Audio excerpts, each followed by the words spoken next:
வணக்கம். வணக்கம். வணக்கம். வணக்கம். ஏன் இப்படி பார்க்கிறீர்கள்? வாருங்கள்.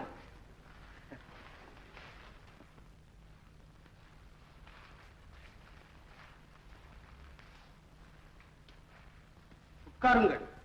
ஐயா, நீங்கள் என்னை வேறு யாரோ என்று தவறாக நினைக்கிறீர்கள். நாட்டு மக்களை ஏமாற்றுவது போல எங்களை ஏமாற்ற முடியாது. உங்களுடைய மாறுவேடம் எங்களுக்கு நன்றாக புரியும். மாறுவேடமா? இனியும் ஏன் இந்த வேஷம்? என்ன இது விளையாட்டு?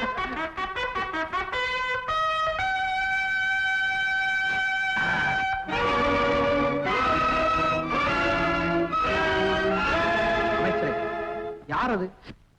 ஏன் அவனை துன்புறுத்துகிறீர்கள்? மன்னிக்க வேண்டும். தாங்கள் தான் மாறுவேடம் இட்டிருப்பதாக எண்ணி வேடிக்கையாக தாடியை பிடித்து இழுத்தோம். இவன் வேறு யாரோ. போகடிய நில். நண்பா, வா.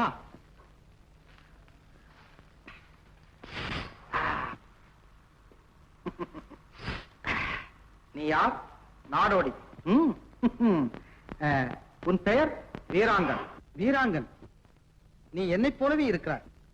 எனக்கும் அதுதான் ஆச்சரியம். என் பெற்றோருக்கு நான் ஒரே பிள்ளை. என் பெற்றோருக்கு நானும் ஒரே பிள்ளைதான்.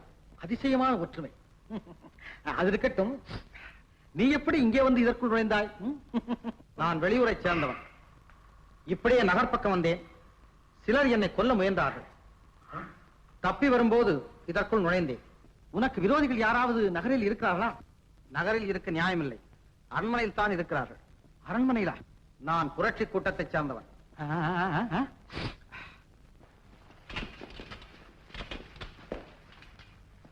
யாரங்கே? இவனை கைது செய்யுங்கள். பேசாமல் இருங்கள். விடுங்கள் அவனை. இவனை விட்டு விடுவது ஆபத்து. நீங்கள் போயிருங்கள். நான் அழைத்தால் வந்தால் போதும். வீராங்கா, வா. எப்படி?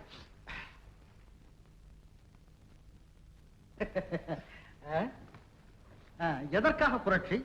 யாரை எதிர்த்து புரட்சி? உங்கள் ஆட்சியை எதிர்த்து, சர்வாதிகார முறையை ஒழிப்பதற்கு. இப்படியானால் என்னை ஒழித்து விட போகிறீர்களா? எங்கள் லட்சியம் ஆளை ஒழிப்பதல்ல, மன்னராட்சியை ஒழித்து மக்களாட்சியை ஏற்படுத்துவது. நானும் மக்களில் ஒருவன் தானே. நானே ஆட்சி செய்தால் என்ன? மக்களில் ஒருவர்தான் நீங்கள்.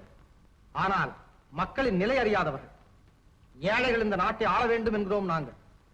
அதெப்படி முடியும்? விவசாயிக்கு உழத் தெரியும், வியாபாரிக்கு தொழில் தெரியும், அரசனுக்கு தானே ஆளத் தெரியும். அப்படித்தான் மக்கள் இதுவரை நம்பி வந்தார்கள். ஆனால் விதிக்கப்படும் கொடிய வரிகளும் கொடுக்கப்படும் சவுக்கடிகளும் மன்னராகிய நீங்கள் வாழத் தெரிந்தவர்களே தவிர ஆளத் தெரிந்தவர்கள் அல்ல என்பதை நிரூபித்து விட்டனர். மக்கள் அவ்வளவு கஷ்டப்படுகிறார்களா? வெளிநாடுகள் எல்லாம் மக்கள் எவ்வளவு சந்தோஷமாக வாழ்கிறார்கள் தெரியுமா? அது மாதிரிதான் நம் நாடும் இருக்கும் என்றெல்லாம் நினைத்தேன். பாத்திரம் நிறைய பாலை கண்டு பழகிய உங்களுக்கு சாக்கடை நடுவிலே வாழும் மக்களின் நிலை புரியாதென்றால் ஆச்சரியப்படுவதற்கில்லை. 2000 ஆடைகளில் எதை அணிவது என்று புரியாது திண்டாடும் நீங்கள் ஏதாவது ஒரு ஆடை இருந்தால் மானத்தை மறைக்கலாமே என்று ஏங்கும் ஏழைகளை பற்றி எப்படி அறிந்து கொள்ள முடியும்? இங்கே தாதிகள் பட்டு விரிக்கிறார்கள், நீங்கள் நடந்து போகிறீர்கள். அங்கே காலில் குத்திய முள்ளில் பாதியை ஒடுத்திருந்து விட்டு வாழ்க்கையை கடந்து போய் கொண்டிருக்கிறார்கள் ஏழை மக்கள். அவர்களில் நீங்களும் ஒருவர் என்றால் நாங்கள் எப்படி நம்புவது? வீராங்கா, நீ சொல்வதெல்லாம் எனக்கு நன்கு புரிகிறது. நானும் உங்கள் புரட்சி கூட்டத்தில் சேர்ந்து விடுகிறேன். அப்போதாவது என்னையும் உங்களில் ஒருவன் என நம்புவீர்களா? நீங்களா? ஏன் இப்படி சிரிக்கிறார்?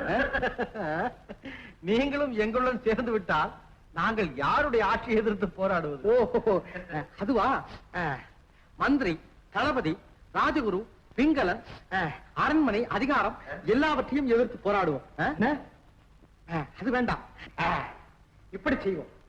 இன்று முதல் நீ என்னுடனே இருந்து விடு. நாளை நான் முடிசூட்டிக் கொள்ளப் போகிறேன். அதன் பிறகு என்னை யாரும் எதுவும் கேட்க முடியாது. நீ என்னென்ன சட்டங்கள் எழுதி தருகிறாயோ அதில் நானே கையெழுத்து போடுகிறேன். எப்படி மன்னா? நீங்கள் இவ்வளவு நல்லவரா? மன்னா, எங்கள் விருப்பம் உங்களாலே நிறைவேறும் என்றால் உங்கள் பாதத்தை எங்கள் தலைமையில் தாங்க தயாரா இருக்கிறோம். சரியான ஆளப்பாணி. எந்த பேச்சையும் உன் விருப்பத்தை நிறைவேற்றுவதே கொண்டு வந்து முடிக்கிறாய். இனிமேல் நீதான் நான், நான் தான் நீ. இன்னும் உனக்கு நம்பிக்கை வர இல்லையா? வரை சந்தேக பெறுவையப்பா நீ.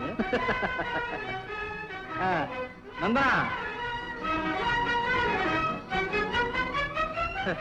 நந்தனா, இந்திய நண்பனுக்கு பெரிய விருந்து. சீக்கிரம். அமைச்சரே, இதாங்க. கொல்ல வரவில்லை, உங்கள் கையாலேயே கொண்டு விடுங்கள் என்று கேட்க வந்திருக்கிறேன். அதை செய்யவும் நான் ஆள் இல்லை. அழுது புலம்பு உன்னை தேற்றும் இடத்திலும் நான் இல்லை. ஏன் இல்லை? என்னை பார்க்க வேண்டியவர் நான் இல்லை. எனக்கு ஆறுதல் கூற வேண்டியவர் நான் இல்லை. என்னை காக்க வேண்டியவர் மாலையிட்டவன் நான் இல்லை, மணந்து கொண்டவன் நான் இல்லை, காக்க வேண்டியவனும் நான் இல்லை. நீங்கள் நீங்கள் நான் உன் கணவனே இல்லை. என்ன கணவன் இல்லை? நீங்கள் என் கணவன் இல்லை. ஐயோ! மனோகரி, மனோகரி, தொடாதீர்கள், என்னை தொடாதீர்கள். நான் சொல்றதை கேள். காலமெல்லாம் உங்களுக்காக காத்து கிடந்த எனக்கு இதை தவிர நீங்கள் வேறு என்ன சொல்ல முடியும்? மனோகரி, உங்களுக்கு மனைவியாக வாழ தகுதி இல்லாத நான் இன்னும் எதற்காக உயிரோடு இருக்க வேண்டும்? விடுங்கள், என் கையை விடுங்கள். ஆத்திரப்படாதே மனோகரி, நான் உண்மையில் உன் கணவன் அல்ல. நான் சொல்வதை கேள். இது என்ன அநியாயம்? நான் இன்னும் ஏன் காணாமல் இருக்கிறேன்? உன் இதயம் வெடித்து விடாமல் இருக்கட்டும், சாவு உன்னை காவு கொள்ளாமல் இருக்கட்டும். உன் கற்பு நெறிக்கு சிறிதும் மாசு வராமல் நடக்கும் இந்த நாடகம் நாட்டின் நலனுக்காக, உன் கணவரை காப்பாற்றுவதற்காக. யார் இவன்? எங்கிருந்து வந்தான்? என்ன இவன் பழைய கதை? ஏன் இந்த நாடகம் என்றெல்லாம் உன் மனம் குழம்பும். தெள்ளிய நீருக்கும் இல்லறத்து பெண்ணுக்கும் கள்ளம் புரியாது, கபடம் தெரியாது. கண்ணாடி உன் மனம், அதிலே காணப்படுவது உனது கணவனின் முகம்.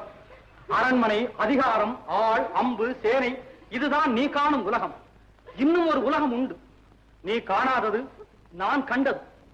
கேள். காடு சுற்றுவார்கள், கலப்பை பிடிப்பார்கள், உழுவார்கள், விதைப்பார்கள், அறுப்பார்கள், சுமப்பார்கள், உண்ண மட்டும் உணவில்லாமல் தவிப்பார்கள். அந்த மாபெரும் கூட்டத்திலே நானும் ஒருவன்.